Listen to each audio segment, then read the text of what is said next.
Tadi apa Tadi data tadi tu lah. Okay. So yang kita nak bina actually yang kita nak tunjuk ni adalah 1 minus alpha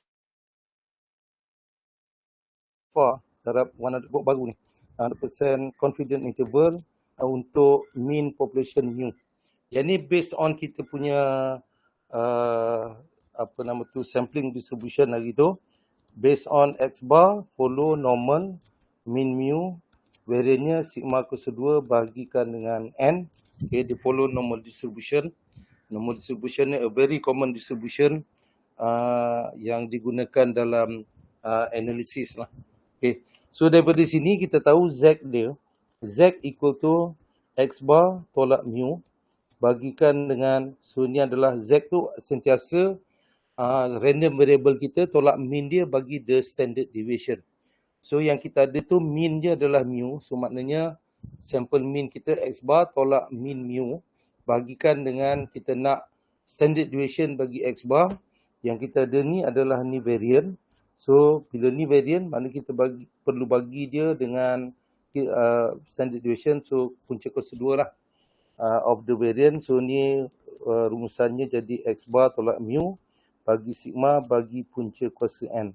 And sigma kita adalah dia punya standard deviation.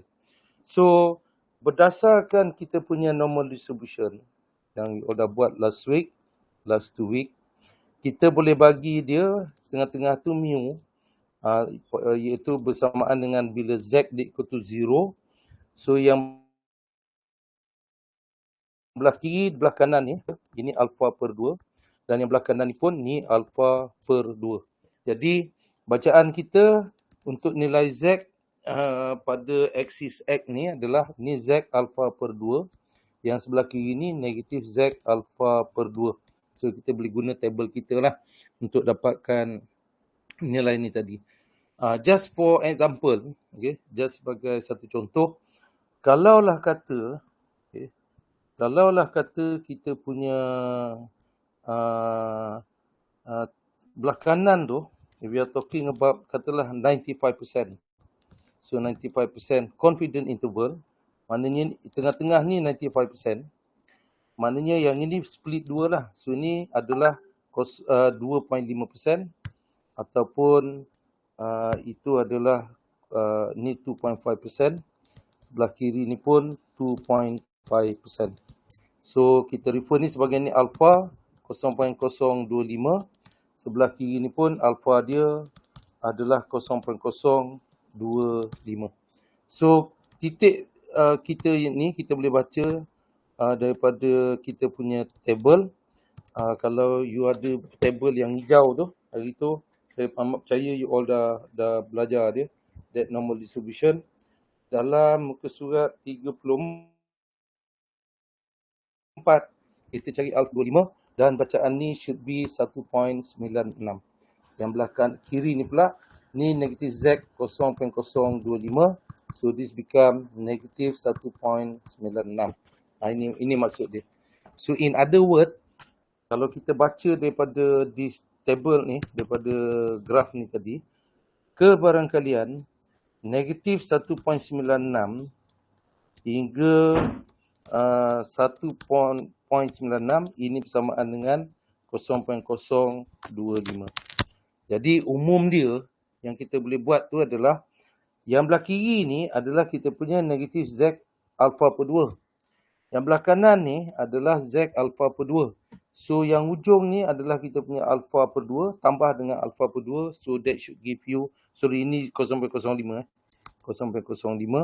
So dia adalah kita punya alpha. Okay. So secara umum lah. Jadi maksudnya dalam kes ini, kalau kita apa ni tu, proceed dia, ni page 2 okay. Kita dapat ni alpha, ni 1 minus alpha, ini bersamaan dengan the probability negatif Z alpha per 2, point sebelah kiri, less than equal to Z, less than equal to Z alpha per 2. Dan kita tahu berdasarkan kita punya sampling distribution bagi X bar kita, Z tadi tu, Ini kita gantikan Z kita tu dengan X bar tolak mu bagi sigma bagi punca kuasa N ni less than equal to Z alpha per 2. Okay. So, the whole idea-nya adalah kita nak tinggalkan nilai tengah tu adalah mu. So, whatever step yang kita buat dalam matematik tu, kita perlu buat dalam ketaksamaan kita tu, tengah-tengah tu jadi mu. Kita nak buat, kita run the operation supaya tengah tu jadi mu lah. So, ini kalau kita apply our algebra, ini pembawah ni sigma bagi punca kuasa N, sigma positif, dia punya apa nama tu standard deviation dan positif. Jadi pembawah tu adalah positif. So bila kita darab dengan positif dalam ketaksamaan ni, dia tidak merubah kita punya simbol kita ketaksamaan. So ni jadi negatif Z alpha per 2 darab dengan sigma bagi punca kuasa N less than equal to X bar tolak mu kurang atau sama dengan Z alpha per 2 darab dengan sigma bagi punca kuasa N. And then yang kita nak, tadi kita nak tinggalkan mu je tengah-tengah tu. So kita tolak X bar daripada setiap bahagian. So kita akan dapat ni bersamaan dengan negatif X bar tolak Z alpha per 2 darab sigma bagi punca kuasa N less than equal to minus mu less than equal to, so ini adalah negatif X bar tambah dengan Z alpha per 2 darab sigma bagi punca kuasa N. Dan kalau selesaikan, tengah-tengah tu kita ada negatif mu, tapi yang kita hendak adalah mu. So apa yang perlu kita buat, kita darab dengan negatif 1. So bila kita darab dengan nilai negatif, kita punya simbol ketaksamaan tadi tu dia berubah. Dia akan jadi, ini the probability X bar tambah dengan Z alpha per 2 darab sigma per punca bagi punca kuasa N greater than equal to X bar tolak dengan Z alpha per 2 darab sigma punca kuasa N. Tapi so maknanya nilai kiri tu lebih besar daripada nilai yang kanan, sedangkan kita punya confidence interval dia terbalik daripada nilai yang lebih kecil hingga ke nilai yang lebih besar. So kita hanya perlu rewrite ni saja. So ni jadi the probability X bar tolak Z alpha per 2 darab sigma bagi punca kuasa N less than equal to mu less than equal to X bar tambah dengan Z alpha per 2 darab sigma punca kuasa N. So jadi hasilnya kita dapat tu lah. So kita dah dapat selesaikan kita punya ketaksamaan ni. So yang belah kiri ni, yang jadi kita punya A. Ni nilai A kita. Ni nilai B kita yang dalam selang tu tadi. So rumusannya kita boleh sebut, kita boleh conclude dekat situ the 1 minus alpha, okay, 1 minus alpha darab 100% confidence interval for mu. Nilai yang belah kiri adalah X bar, sampel mean kita, tolak dengan Z alpha per 2 yang kita baca daripada table, darab dengan standard deviation of the population, bagi punca kuasa 2 size sample kita, hingga okay, up to, ini yang A, ini koma, saya harap you boleh baca ni. Ni X bar, tambah dengan sampel mean kita X bar, Z alpha per 2 yang kita baca daripada table, darab population standard deviation, bagi dengan punca kuasa 2 size sample kita. So, kalau perhati dalam tu, ini kita punya sample mean. Okay. Yang sigma ni tadi adalah kita punya ni population mean lah. Population standard deviation. Z alpha per 2 ni kita baca daripada table. Ini daripada table page 34 saya percaya. 34, is it 34 ke 33? Table statistik ni gaji no bertukar. Tu yang masalah tu. Page tu kadang-kadang kita terlupa. N ni size sample. Ini our sample size. Dan sigma ni adalah kita punya population standard deviation. Jadi untuk dapatkan kita punya confidence interval bagi mean mu ni, kita perlu tahu sample mean, perlu tahu kita punya sample size, kita perlu dapatkan nilai Z alpha per 2 kita yang kita dapat daripada table, dan kita perlu tahu kita punya population standard deviation. Dan calculate aja, ganti nilai ni dalam persamaan and then calculate the value. Itu je. That is quite simple lah actually. Alright. Sebagai contoh je lah sebagai contoh je. Katalah tadi tu kata je kita pergi balik pada contoh yang heart rate tadi tu. Ini sebagai contoh je not the true situation. Saya tak tahu mean heartbeat sebenarnya berapa, wallahu a'lam. Okey. Kata je lah the apa nama tu, the heart rate standard deviation for all adult, ni kata sahaja, is 8. Okay. Itulah 8. 8. A random sample of, saya ada list latihan lah sebenarnya yang kita patut buat dalam kelas ni. Ada dalam laptop saya yang lain yang ada problem. Tapi saya cuba dapatkan dia juga, and then I will share with you that ni. Random sample of tadi berapa orang? 19 orang. 19 adult shows a mean heart rate of tadi 74 74. Katalah 74 Alright. Construct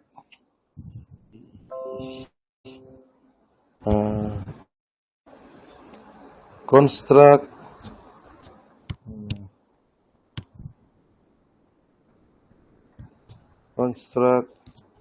95%, kata 95% CI confidence interval confidence interval for the mean HR ni, heart rate for all adult. Okay. So yang kita tahu sekarang macam ni. Standard deviation bagi kelajuan jantung untuk semua orang dewasa adalah 8. Konon-konon lah ini berdata tu saya tak tahu, tak betul the info tu tak betul.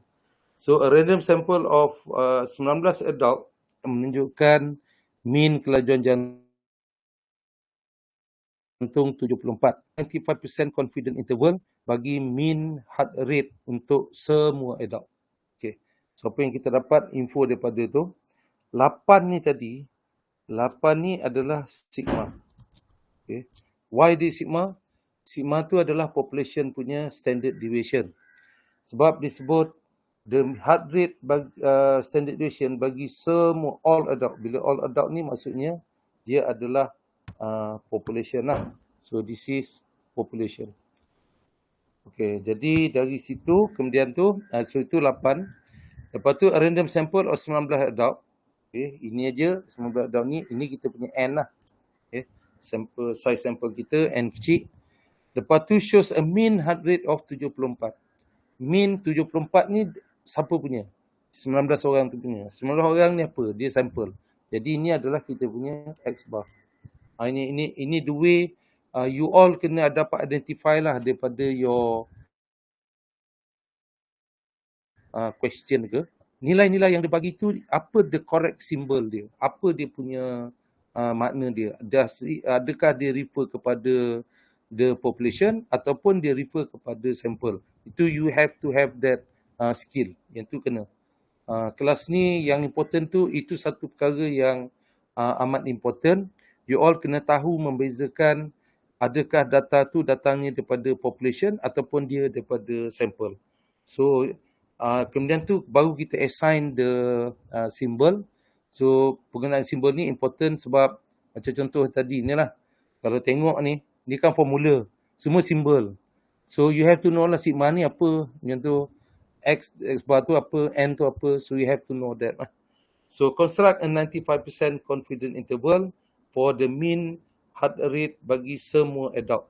So dari sini kita dapat yang sigma tadi adalah 8 dan N kita adalah N kita yang kita perlu adalah N size sample. Size sample kita adalah N equal to berapa? 19 orang. And then kita ada 74. 74 tu adalah kita punya sample mean. Okay. So ini info yang kita dapat daripada this problem. Now 95% confident interval tu kita perlu translate dia in term of 95% equal to 1 minus alpha darab 100%. So we have to calculate apa tu alpha lah. So easily congak je ni pun. Ni alpha adalah 0.05. So kalau dia 95% maknanya merujuk kepada alpha dia 0.05. So what is that alpha? That alpha tu adalah yang kat ujung ni tadi. Mana tadi table tu. Yang dekat ujung. Ni kita punya total alpha dia. Alpha on the left tambah dengan alpha on the right. So alpha per 2, alpha per 2. So kita dapat dia alpha. So dari situ maknanya yang kita nak rujuk adalah kalau guna formula tadi tu kita ada formulanya adalah X bar sample mean minus Z alpha kita adalah 0.05 bahagi dengan 2. 0.05 tu yang bahagi 2. Darab dengan sigma bagi punca kuasa N. Okay. Now, boleh tak saya guna simbol? Tadi belah kiri belah kanan tu sama je kan? Okay. Belah kiri ni tadi dengan kanan serupa. Yang beza dia ni je. Yang satu tolak, satu lagi belah kanan dia tambah. Jadi kalau nak mudahkan penulisan lah, ini kita buat plus minus sajalah. Okay. So plus minus. Kalau plus sebelah kanan, minus sebelah kiri. So kita dapat dalam kes ini bila kita ganti nilai-nilai itu, dia adalah X bar-nya adalah 74. Okay. Plus sebelah kanan, minus sebelah kiri. Ramai orang buat terbalik yang tu. Yang plus tu dia buat belah kiri. Yang kan minus tu belah kanan. So dia jadi terbalik lah. So yang ni Z alpha berdua ni adalah Z 0.025 yang kita perlu dapatkan nilainya daripada table dalam muka surat 34. Darab sigma kita adalah 8 bagikan dengan punca kuasa 2 ada 19 orang. Okay. So perlu baca daripada table muka surat 34 alpha yang dah bagi 2-nya adalah 0.025. So kalau you refer table tu, so carilah kolom yang Z alpha tu, kolom yang alpha tu adalah 0.025. And then turunkan cari sebelah kanan itu adalah nilai Z kita. So kita dapati nilai Z-nya adalah 1.96. So ini jadi 74 plus minus 1.96. 8 darab dengan punca kuasa 2 19. So ni kita dapat kalau kita kira 1.96 1 darab 8 bagi punca kuasa 2 19. Ni minus 74. Kita dapat ni 70.4. Okay. Hingga tambah dengan 148. 77.6. So in other word lah, apa yang kita boleh translate, our estimate anggaran kelajuan jantung bagi semua orang dewasa adalah daripada 70.4 hingga 77.6. So mean kelajuan jantung bagi semua orang dewasa dianggarkan daripada 70.4 hingga 77.6. So, how sure are you? Jawapannya adalah 95% sure. So, yang kita boleh translate daripada di statement lah. We are 95% sure the mean heart rate, HR heart rate for all adult is between 70.4 hingga 77.6. Itu anggaran kita. Berdasarkan sampel yang kita ada, dengan info yang kita dapat, standard deviation bagi kelajuan jantung semua orang dewasa adalah 8. Jadi inilah dia punya kita punya estimate. Mean kelajuan jantung bagi seluruh orang dewasa adalah antara 70.4 hingga 77.6. Okey.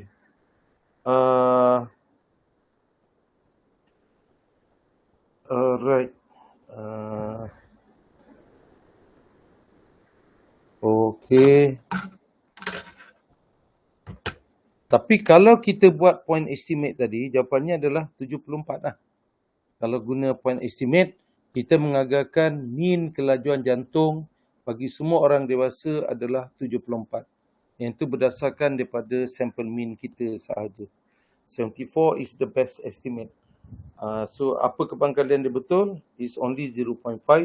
Tapi bila kita banner kita punya confident interval, kita punya confident kita adalah 95%, ataupun maksudnya kebarangkalian jawapan kita tu betul adalah 0.95, iaitu antara 70.4 hingga 77.6. Ni jawapan dia. Okay.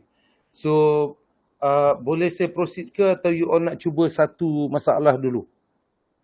Supaya, pasal kalau tengok dalam kita punya confidence interval ni, kaedah dia semua very similar. Okay? Kita akan tengok banyak tau. Kita akan tengok keseluruhannya ada 3 tambah 5 tambah 2 tambah 2. 3, 5, 2, 2. Berapa tu? 7, 12 lah. Kita akan tunjuk ada 12 masalah dalam, bukan 12 masalah, 12 situation. Okay? 12 situation untuk estimate kita punya parameter. Okay. So, dan method dia tu roughly the same. Okay. Kebanyakannya lebih kurang sama je. So, I think kalau kata you all dapat cuba satu, dan dia akan membina you all punya skill lah. Okay ke? Saya bagi beberapa minit untuk you all cuba. Yes? No? Hello? Ada orang ke tak ada ni? Yes, doktor, yes. Boleh okay. Saya kalau mengajar ni saya tak suka mengajar je. Kita ada buat latihan macam tu lah. Okay. Tengok dalam buku ni ada ke tak ada. Dalam buku ni saya ada lah sebenarnya, tapi itulah saya punya problem lah dengan laptop ni. Macam-macam hal betul. Saya ada laptop lain. Laptop lama tu lah.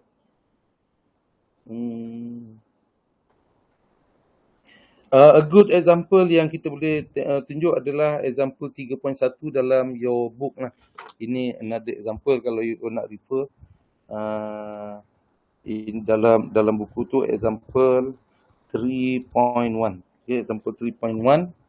3.1 ini page 66. Ini example. Tidak siap. So, kita nak buat satu yang you all boleh cuba di sendiri. Okay. Saya bagi contoh je lah. Okay.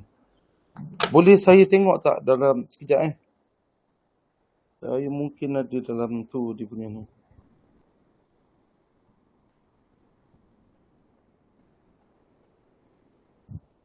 Johor kalau menang Johor JDT kononnya kalau menang bola akan cuti 1 hari. Orang Johor. Dengar cerita tak? Untung lah. Oh, yalah, mana untungnya. Sekarang online ni nama je cuti. Kalau KL menang doktor, KL cuti 1 hari. Oh ya ke? Jangan percayalah. Orang KL tak bagi cutinya lah. Menang ke cerita dia? Tu tapi ialah soalannya tu boleh ke menang? Kebarangkalian. Aku tak tahu lah. Saya bola Malaysia ni tak follow. Saya tengok MU je untuk tengok dia kalah. Malam dia dah lawan belum minggu ni? Pagi ni doktor. Pagi ni maksudnya tadi Pagi Ahad, pagi Isnin ni. Oh, okey. Dia lawan mana? Arsenal kan? Chelsea. Chelsea ke? Chelsea Arsenal malam tadi. Dah menang.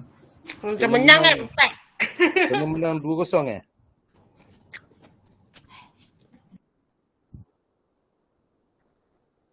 Saya ni itulah handphone pun tak erti nak apa ni tu mana tu dia suruh kumpulkan file space dalam satu file ke. Tak erti nak buat. Saya cari dia punya tu.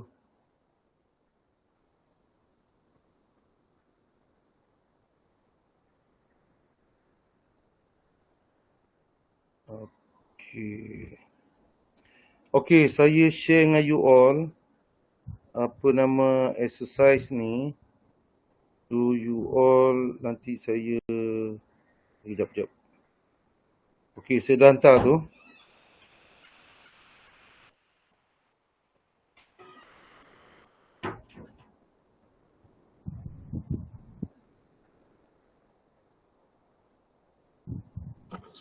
Okay, try ni saya punya apa nama tu yang saya share tadi tu dalam WhatsApp.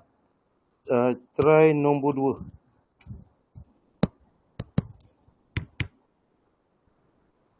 Ni hanging balik. Laptop saya ke yang problem ni? Try nombor 2. Nombor 2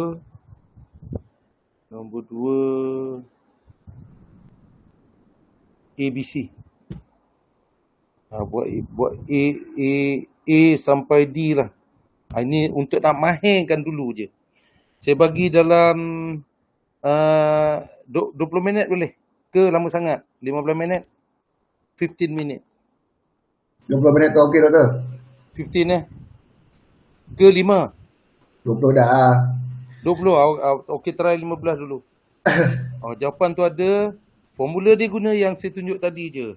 Okey. So, alright. Nombor 2 dalam output yang saya share tadi. Okey doktor. Alright, thank you. 15 minit. 11:10.